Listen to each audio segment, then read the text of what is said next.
ओडिशा में हुए हादसे को लेकर शुरुआत से ही अलग अलग तरह की बातें सामने आई। हालांकि अब तक की रिपोर्टें कहते हैं कि कोरोमंडल एक्सप्रेस ने ही ट्रैक बदला था। जानिए क्या था हादसे का असली वजह, उस वक्त क्या हुआ था, क्या इसे इतनी बड़ी त्रासदी होने से रोका जा सकता था।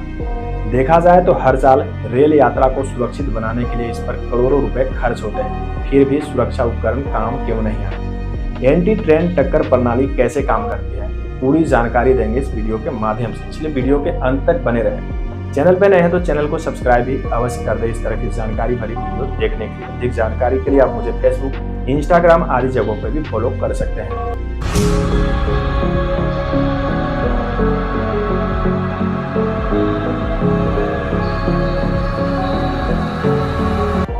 मीडिया रिपोर्ट की माने तो इस भयानक हादसे में कोरोमंडल एक्सप्रेस मालगाड़ी से टकरा गई।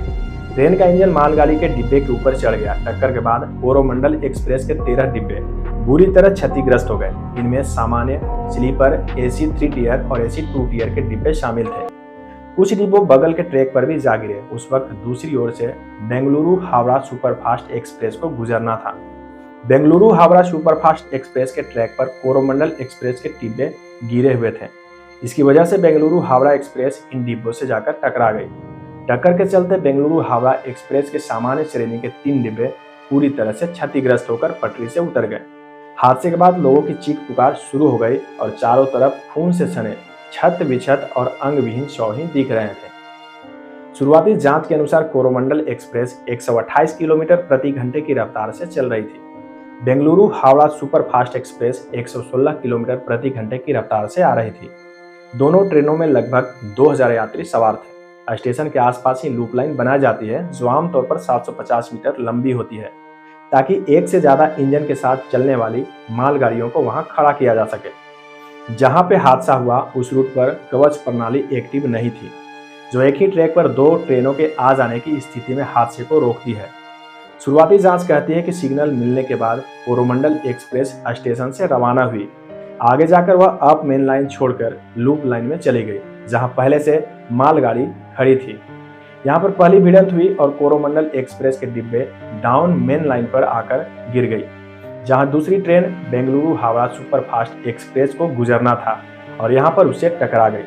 इसी की वजह से कई लोगों की जानें गई।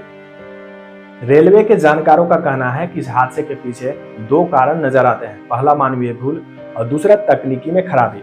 इस हादसे के पीछे तकनीकी में खराबी को अब तक की बड़ी वजह माना जा रहा है।